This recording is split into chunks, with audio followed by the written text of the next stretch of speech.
Vamos a leer nuevamente el Evangelio porque esta mañana en la liturgia leí el Evangelio errado y estaba un poco preocupado, ¿cierto? Vamos a volver a leer el Evangelio. El Evangelio de hoy es Lucas capítulo 7, versos 11 al 17, y dice así: Aconteció después que él iba a la ciudad que se llama Naín, e iban con él muchos de sus discípulos y una gran multitud. Y cuando llegó cerca de la puerta de la ciudad, he aquí que llevaban a enterrar a un difunto, hijo único de su madre, la cual era viuda, y había con ella mucha gente de la ciudad. Y cuando el Señor vio, se compadeció de ella y le dijo: no llores. Y acercándose tocó el féretro y dijo: joven, a ti te digo, levántate. Entonces se incorporó el que había muerto y comenzó a hablar, y lo dio a su madre. Y todos tuvieron miedo y glorificaban a Dios diciendo: un gran profeta se ha levantado entre nosotros, y Dios ha visitado a su pueblo. Y se extendió su fama, la fama de él, por toda Judea y por toda la región de alrededor. Sacar algo bueno del sufrimiento es ciertamente difícil para la mayoría de las personas. Pues cuando se sufre, parece que la persona se halla dentro de una burbuja que lo amplifica todo. Al igual que un potente lente distorsiona y agranda la realidad, así se enfrasca la persona en el dolor. Y en esta realidad dolorosa, todo nos duele, todo nos pesa, todo es exagerado. Nadie escapa de este hecho, y tarde o temprano, tanto en uno mismo como en aquellos que nos rodean, el sufrimiento hace acto de presencia, impactándonos de lleno. Aún de la risa tendrá dolor el corazón, y el término de la alegría es congoja, dice Proverbios capítulo 14 en el versículo 13. Y curiosamente, el hombre, llegado ese momento, vive dos experiencias muy diferentes y contradictorias. Por un lado, parece como si Dios se hubiese retirado, dejándonos solos frente al dolor. De ello encontramos muchos testimonios en la Escritura, especialmente en algunos de los salmos y salmos del rey David, o en el prototipo, por decirlo así, del dolor y el sufrimiento: Job, el honorable Job. Quejas elevadas al cielo, reproches al Creador por un dolor incomprensible.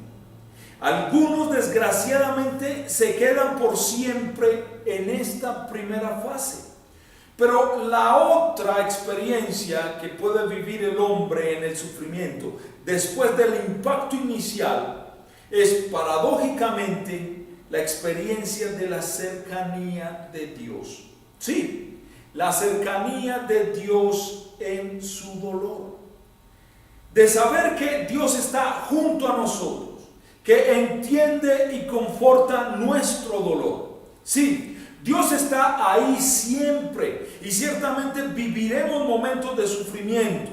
De esto no cabe duda, pero Dios nos consolará con su palabra poderosa, que tiene poder verdadero para traernos vida y salvación en Cristo. Y que sea este el tema de meditación para nosotros en esta mañana. Vivamos por la palabra de Dios en Cristo. Un buen tema. Vivamos por la palabra de Dios en Cristo. Hablemos un poco de que Cristo es la verdadera vida en primer lugar.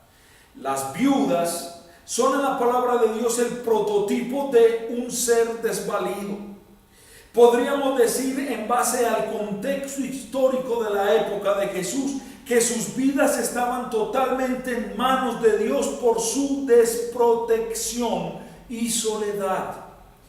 Y así son abundantes las referencias a ellas como ejemplos de acción de Dios en medio del sufrimiento humano. Podríamos leer unos ejemplos. Proverbios 15:25 dice: Jehová asolará la casa de los soberbios, pero afirmará la heredad de la viuda. En el caso de la lectura de este domingo en el Evangelio, nos encontramos con una viuda que vive aparte de su situación personal, que ya hemos descrito por ser viuda, un dolor añadido, la pérdida de su hijo unigénito.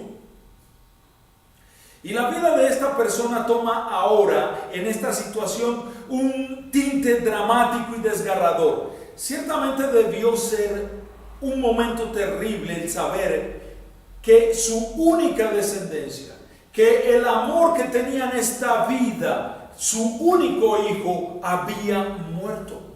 Y pudo parecerle a esta mujer que su vida carecía ahora de sentido. Ahora sí estaba sola, desprotegida y desamparada. Incluso la idea de que su Dios la había maldecido y abandonado pudo rondar por su pensamiento en aquellas horas. Eso es hipotético en mí. Sin embargo, la presencia de Dios en su vida, como leemos en las Escrituras, era activa, era viva y abundante. Pues en aquellos rincones de la vida donde parece que la luz divina se ha retirado completamente, allí es donde esta luz brilla con más intensidad. Cuando estaba en angustia, tú me hiciste ensanchar, dice el Salmo 4:1. Y así estaba previsto por Dios que Jesús estuviese cerca de esta viuda y su vida y su dolor tuviesen, contra lo humanamente razonable, un sentido pleno para mostrar el amor. Para mostrar ese amor, la misericordia, todo lo que nuestro Padre Dios tiene para nosotros. En este caso, el dolor por la muerte es revertido en consuelo y alegría como un anticipo de la realidad de la resurrección de Cristo. Un anticipo de esa realidad que traerá a la vida de todos los que creen en Él. Porque su resurrección trajo a nuestras vidas dos certezas que son como las dos sólidas columnas donde se afincaba o donde se asentaba el pórtico del templo de Salomón, como lo describe el primer libro de Reyes en su capítulo 7, verso 21, y que ahora sustentan nuestra fe. La primera es que Jesucristo es ciertamente la verdad, pues es quien dijo que era el Hijo de Dios infinito y misericordioso. Y la segunda, que Jesús es la vida, ya que vivir plenamente en verdad es estar junto a aquel que es nuestro Padre en los cielos. Y Cristo, con su muerte y resurrección, ha posibilitado para nosotros que la muerte no sea ahora más que el tenue velo que nos separa de disfrutar de la presencia eterna de nuestro Señor Jesucristo. Por tanto, el pecado y con él su consecuencia más terrible, la muerte, fueron totalmente derrotados por Cristo, y es por ello que nosotros también ahora, al igual que el hijo muerto de la viuda, y tras nuestras diarias caídas, escuchamos la voz amorosa del Padre que nos dice: a ti te digo, levántate, como está en el versículo 14 del Evangelio de hoy. Y mirando esto, aprendamos a vivir por el poder de la palabra de Dios. Vivamos cada día por el poder de la palabra de Dios. El hijo de esta viuda de la ciudad de Naín ciertamente no podía hacer nada por él mismo. Estaba muerto. Y su destino en aquel momento que Lucas nos narra hubiese sido la oscuridad de la sepultura. Pero Cristo fue a su encuentro y tocando su féretro, como dice el versículo 14, le dio vida por medio de su palabra poderosa. Y sin ella ciertamente hubiese permanecido muerto irremisiblemente. Pues así es el fin del hombre en esta vida cuando carece de la palabra liberadora de Dios. Camina, respira y vive bajo una expectativa y come y experimenta esta vida terrenal, pero al dar la espalda por voluntad propia a vivir una relación con su Creador, está muerto en vida. La verdad es que no hay esperanza para él. Hombres y mujeres que se dirigen inexorablemente a la sepultura, malgastando el valioso saldo de sus existencias, salvo que un día milagrosamente el Espíritu Santo toque sus corazones y nazcan a la verdadera vida. Así como Jesús fue al encuentro del hijo de esta viuda, Jesús vino a nuestro encuentro y nos dio vida por su poderosa palabra. Una nueva vida que viene a ellos por medio de escuchar la palabra de Dios, la cual tiene el poder de abrir los oídos de aquellos que en la muerte del pecado nada pueden oír. Pues esta palabra, la que hace germinar en nosotros la vida, la que trae la fe salvadora, y es oyéndola como el Espíritu Santo puede penetrar la dura coraza de nuestros corazones e implantar la semilla divina. Y créanme que yo estoy en contra de esos pastores que enseñan: venga y reciba a Jesucristo en su corazón, alce su mano, usted que está ahí en la congregación, alce su mano, venga, repita conmigo esta oración. Y después de usted repetir esa mágica oración, su nombre está escrito en el libro de la vida. Yo voy en contra de eso, porque todos nosotros, al igual que el hijo de esa viuda, estábamos muertos. Y Pablo también lo dice, estábamos muertos en nuestros delitos y pecados. Nada podíamos o podemos hacer por nosotros mismos, solo que decir no a todo lo que Dios ha hecho por nosotros. Yo voy en contra de esos pastores que hacen repetir oraciones mágicas y les apuntan el nombre en el libro de la vida, y si por casualidad usted peca, le borran ese nombre de ahí. Vosotros estabais muertos en vuestros delitos y pecados, pero antes dice: Cristo os dio vida cuando estabais muertos en vuestros delitos y pecados. Y Romanos 10:17, el mismo apóstol Pablo, inspirado por el Espíritu Santo, dice: así que la fe es por el oír, y el oír por la palabra de Dios. No porque usted la produzca, no. En la epístola de hoy, en Gálatas, ¿qué fue lo que leímos? Gálatas, ¿qué fue? Gálatas 1, vimos el apóstol Pablo en el versículo 13 que Dios vino a él a su debido tiempo y se reveló porque su nombre ya había sido inscrito en el libro de la vida, ya había sido elegido desde antes de la fundación del mundo, ¿verdad? Ciertamente esta palabra es la única esperanza del hombre y la única que puede proclamar liberación, perdón y vida aparte de lo que nosotros tenemos. Estamos hablando aquí de la vida que Dios pone en nosotros. Voy en contra de los que predican experiencias personales. Conozco pastores que dicen: es que el Señor me usó, es que yo hago esto, es que yo tengo el poder, yo tengo tales dones. Muchas son las palabras de los hombres en este mundo y muchos ofrecen y prometen, pero ni todas estas palabras juntas pueden igualar en verdad y credibilidad a una sola de las promesas divinas. Sus experiencias personales desde el púlpito solo llevan al infierno a quien lo escucha, pero la promesa divina de vida eterna no la igualan nuestras promesas y nuestras experiencias. Pues a diferencia de la palabra humana, La palabra de Dios es verdad en sí misma y su cumplimiento es absoluto. La suma de tu palabra es verdad, dice el Salmo 119, verso 160. Y aún ni la duda o el desprecio humanos harán que deje de cumplirse en su totalidad, como nos lo advierte Cristo mismo en Mateo 5, el verso 18, que dice de la siguiente manera: porque de cierto os digo que hasta que pase el cielo y la tierra, ni una jota, ni una tilde pasará de la ley hasta que todo se haya cumplido.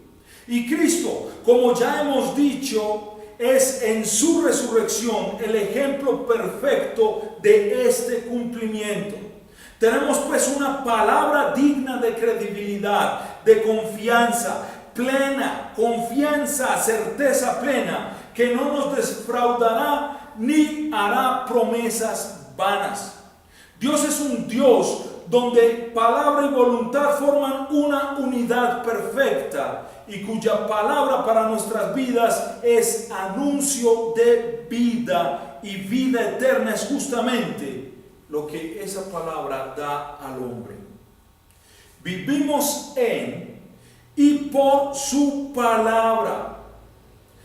Su palabra, que es para nosotros ahora verbo encarnado en Cristo Jesús. Él es el cumplimiento de todas las promesas divinas, y solo en Él encontramos a aquel que puede sacar al hombre de la muerte que implica vivir en una existencia lejos de su Dios. Dice Efesios 5:14: despiértate tú que duermes, levántate de los muertos y te alumbrará Cristo. Por eso aprendamos a vivir, y aprendamos a vivir siempre por el poder de la palabra de Dios. Y cuando hablo de esto es porque en verdad Dios ha visitado a su pueblo, como lo dice en la parte final del Evangelio de hoy. Dios ha visitado a su pueblo. Resulta difícil para el hombre común distinguir en el transcurrir de los tiempos esta acción liberadora de Dios por medio de su palabra. No la puede distinguir.